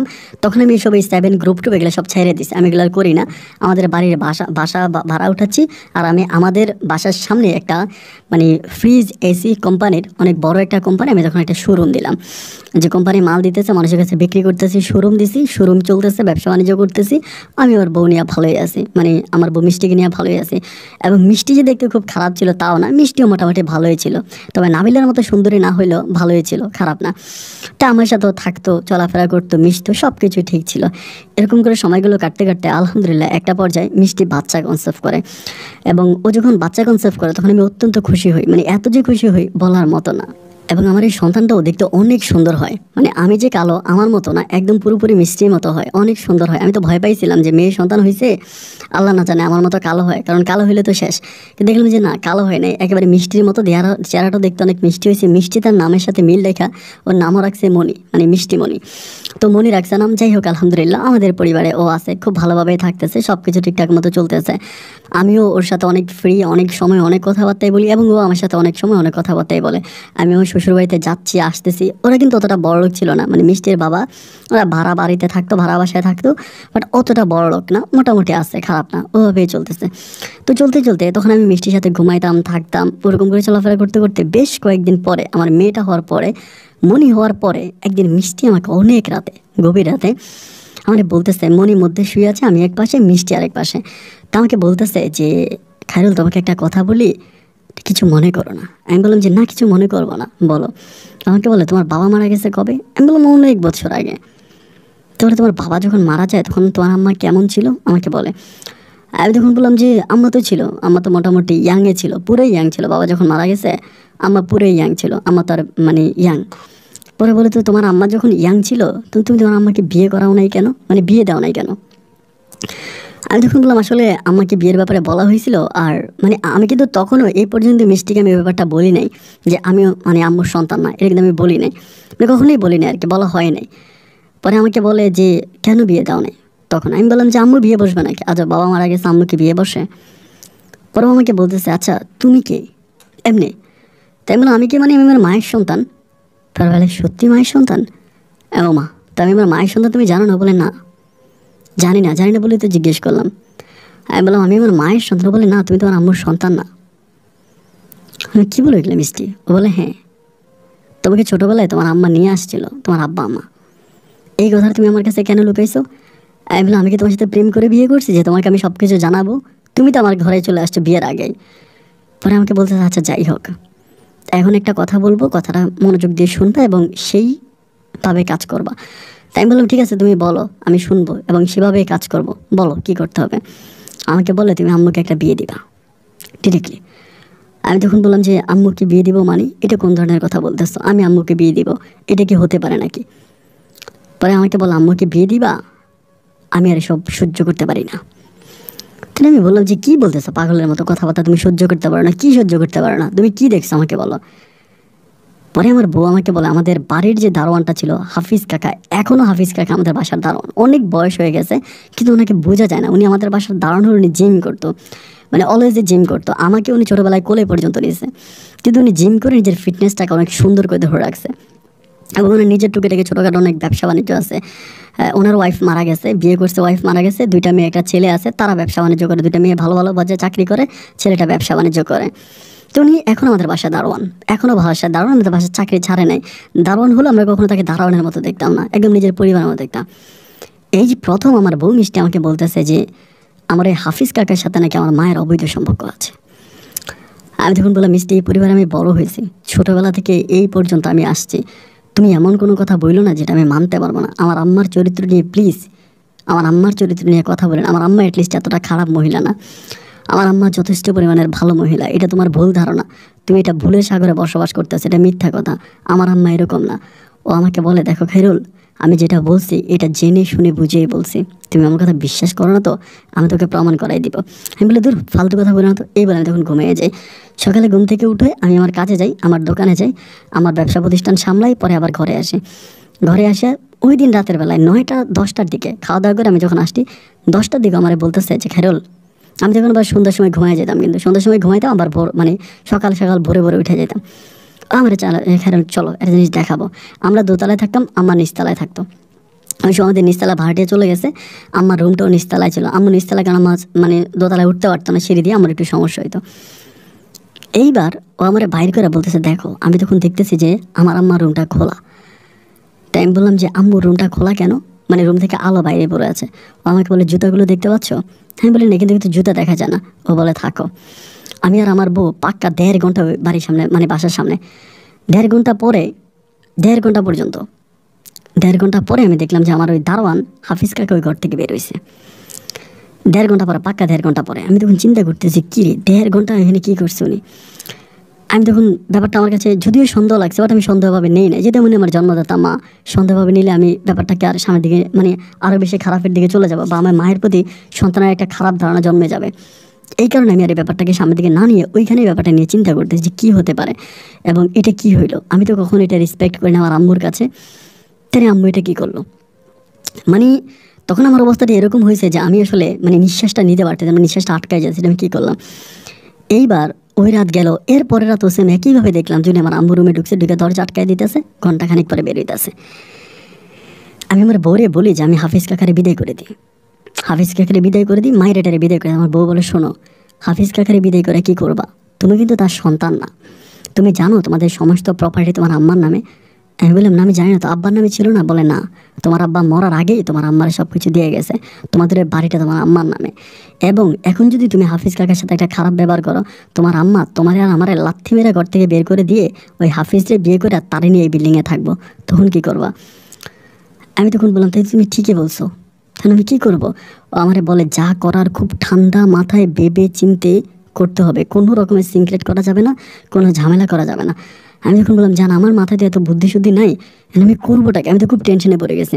ও আমাকে বলে, নো টেনশন, আমি আছি, তুমি আমার উপরে ছেড়ে দাও, যা করার আমি করব, তুমি জাস্ট চুপচাপ দেখে যাবা এবং আমি যেইভাবে বলবো তুমি ওইভাবে কাজ করবা, দেখবা আমাদের কোনো ক্ষতি হবে না, আমরা দুজনেই সাকসেস হয়ে যাব।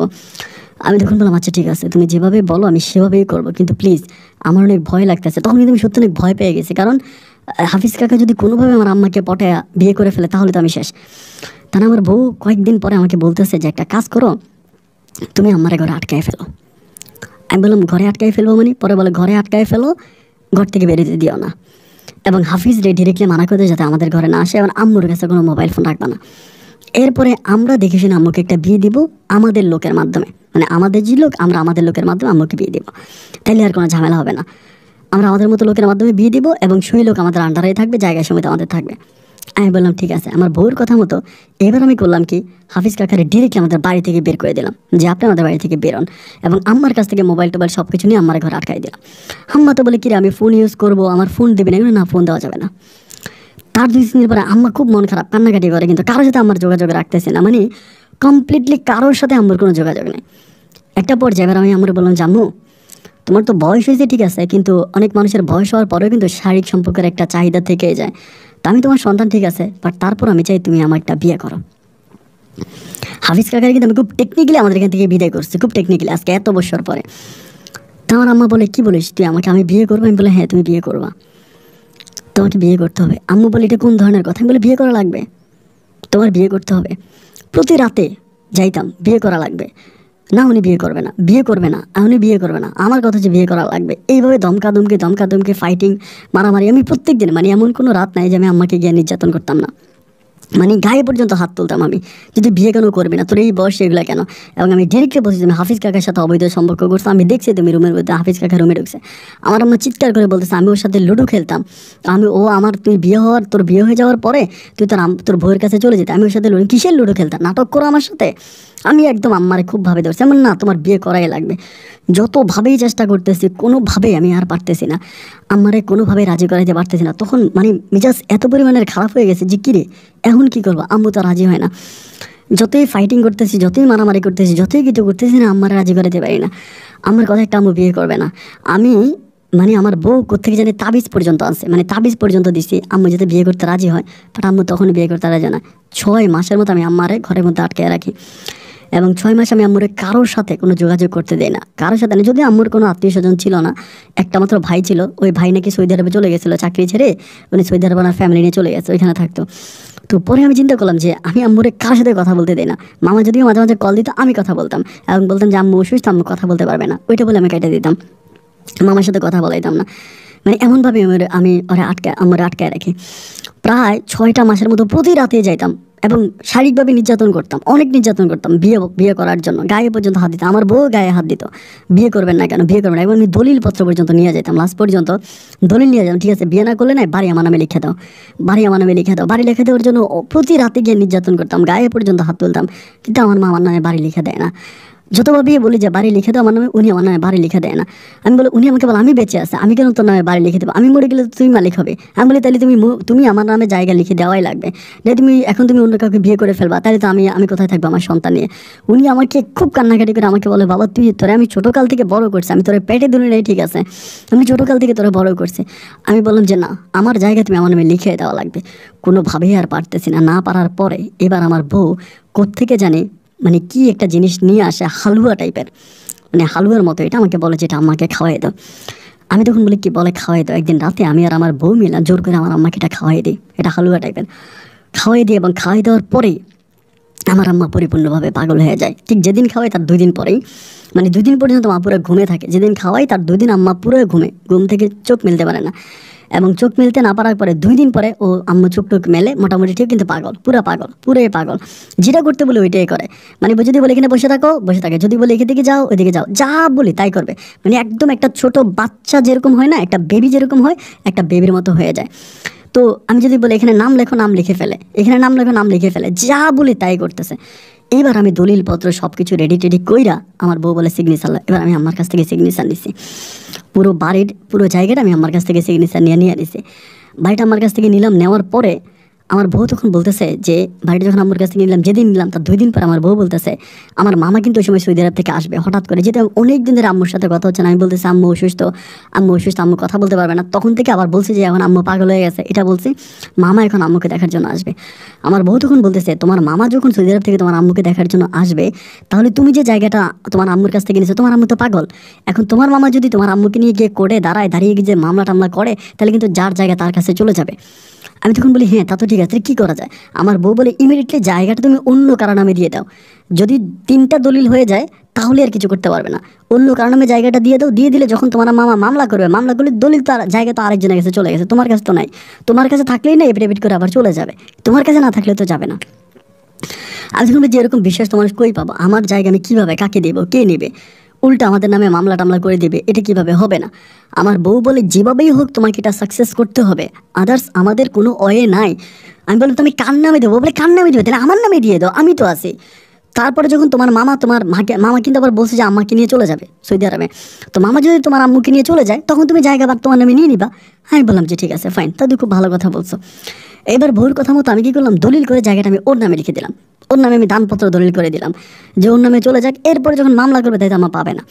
মামা দেশে এসে কোনো মামলা টামলা কিছু করে নাই, আম্মাকে নিয়ে প্রায় 15 দিনের মধ্যে মামা আমাকে নিয়ে সৌদি আরব চলে গেছে। প্রথমে না সৌদি আরব না, মামা ইন্ডিয়াতে গেছে, ইন্ডিয়া থেকে আম্মাকে নিয়ে সৌদি আরব চলে গেছে।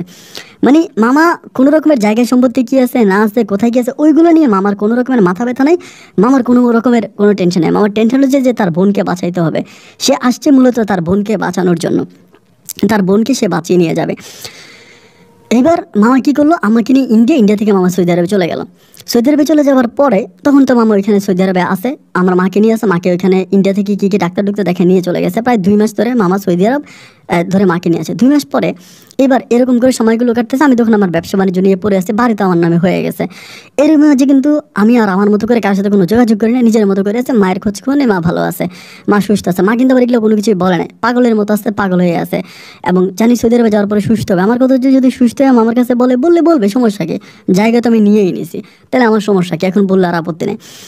তারই কয়েক মাস পরে এবার আমি আমার বউকে বলতেছি, মা কিন্তু সুস্থ হয়েছে মোটামুটি সৌদি আরব যাওয়ার পরে, বাট সুস্থ হওয়ার পরেও মামাকে কিছু বলে না দেখা আমি বউরে বলতেছি যে মিষ্টি একটা কাজ করো, তেমন তো সব কিছু ঠিক আছে, জায়গা আমার নামে লিখে দাও। তোমরা বলে জায়গা আমার নামে থাকলে কী হয়েছে। তাই বলো মা এটা কোন ধরনের কথা বলতেছো, তুমি তখনই তো বললা যে আমার মামা যদি মাকে নিয়ে চলে যায় তাহলে তুমি জায়গা আমার নামে লিখে দিবা, তো আমার জায়গা আমাকে দিয়ে দাও। আমি বললো তোমার জায়গা আমার জায়গা কি ভাগাভাগি করতেছো কি, আমরা তো একই। আমি বললাম আরে বাবা হ্যাঁ আমরা তো একই, তো ঠিক আছে তুমি আমার জায়গা আমার নামে লিখে দিবা না। ও বলে তো আমার নামে থাকলে কী হয়েছে, তুমি এরকম করতেছো কেন, আমি বলো ও মা আমি কীরকম করতেছি, আমি কীরকম করতেছি, তুমি এরকম মানে এগুলো কেন বলতেছো। আমাকে বলে তুমি তো আমাকে সন্দেহ করো তুমি। বলে না আমি তোমাকে সন্দেহ করি না তো। ও মা ও চেঞ্জ, পুরোপুরিভাবে চেঞ্জ। কিছু বলার আগে আমার সাথে জাত করে ওঠে, কিছু বলার আগে আমাকে মানে ইয়ে করতে আসে। মানে এমন এক অবস্থা হয়েছে যে আমি ওরা কোনো কথা বলতেই পারি না। 4 মাস পর্যন্ত ছিলাম। 4 মাস পরে একদিন রাতের বেলায়, আমি রাত 1টার দিকে আসছি, আমার দোকান খুলে সবাই সেলিং ছিল ঈদের আগে, প্রচুর সেলিং হচ্ছিলো, কিস্তিতে মাল দিতেছি এবং 20% ডিসকাউন্টে মাল দিতেছি। 1টার দিকে এসে আমি দেখলাম যে আমার ঘরে কোনো খাবার নাই, কাজের বউও নাই। তা বললাম যে কাজের বউকে, বলে কাজের ঘরে মানা করে দিচ্ছি। কেন? বলে কাজের বউ এটা চুরি করে নিয়ে যায়। তো কাজের বউ এটা চুরি করে নিয়ে যায়, রাত 1টা বাজে আমি এখন খাবো কি? তুমি উঠে উঠে আমার কিছু বানায় দাও। ও বলে দেখুন আমি মেয়ে নিয়ে শুয়ে আছি, তো তুমি মেয়ে নিয়ে শুয়ে আছো, আমাকে খাবার বানাই দিবা না? ওইটা বলতে চাই তুই এরকম করতেছিস কেন রে? মানে তুই করে ব্যবহার। আমি বললাম ওমা আজব ব্যাপার, মিষ্টি এরকম কেন করতেছ? এই কথা বলার পর আমার তুই কী কইতেছাস এটা বলে তখন জুতা এনে ঠাস ঠাস করে আমার কয়েকটা বাড়ি দিয়ে দিল। যখন ভাই জুতো দিয়ে বাড়ি দিল তখন তোর মাথায় ঠিক নেই, এবার চুলের মুঠি ধরে ইচ্ছা মতো পিটাইছি। এখন এই রক্তমুক্ত বাইর করে ফেলছি, ওই রক্তমুক্ত শরীরে আমার মেয়ের নিয়ে ঘর থেকে বেরিয়ে গেছে। যা বাইরে, তুই আর কোনোদিন আমার ঘরে আসবে না। ও বাইরিয়া জাস্ট 2 ঘন্টার মধ্যে আমার বাসায় পুলিশ আমাকে হ্যান্ডকাপ পরে থানায় নিয়ে গেল। নিয়ে যাওয়ার পরে আমি নারী নির্যাতন, শিশু নির্যাতন এবং যৌতুক মোটামুটি 3-4টা মামলা আমার নামে খুবই স্ট্রংলি দিয়ে দিল। মামলার ক্যারাজালে পইরা এবার তো আমি আর মাথা উঠে দাঁড়াইতে পারতেছি না। টানা 4 মাসের মতো আমাকে জেলখানায় রাখছে। 4 মাস পরে বের হওয়ার পরে আমি দেখতেছি আমার পুরো বাড়ি ওর বাপ দাদা 14 গোষ্ঠী সবাই দখল করে নিয়ে গেছে। বাড়ির সাইনবোর্ডটাও পাল্টাই ফেলছে, বাড়ির কালারও পাল্টাই ফেলছে, বাড়ির ভিতরে অনেক ডিজাইন পাল্টাই ফেলছে, আমার ব্যবসা প্রতিষ্ঠানও বন্ধ, পুরো বাড়ি ওর দখলে। আমি মামলা করতে যাই, মোকদ্দমা করতে যাই, কিন্তু কোনো জায়গায় কোনো লাভ হয় না। কারণ ওর বাবার এমন একজন লোক চট্টগ্রাম শহরে আছে, যে লোকটার কারণে, যে লোকটার একটা ফোনে পুরো চট্টগ্রামের মাটি কাঁপে। আমি কিছু করতে পারিনি। দীর্ঘ 2টা বৎসর এই জায়গার পিছনে দৌড়াইছি, আমি কিছুই করতে পারলাম না। এরই মাঝে আমার হাফিজ কাকার সাথে দেখা হয়েছিল। হাফিজ কাকা একদিন মসজিদে নামাজ পড়ে বেরোয়েছি, হঠাৎ করে ওনায় দেখছি। আমি তখন কথাগুলো বলার পর উনি আমার বলে উজু করো।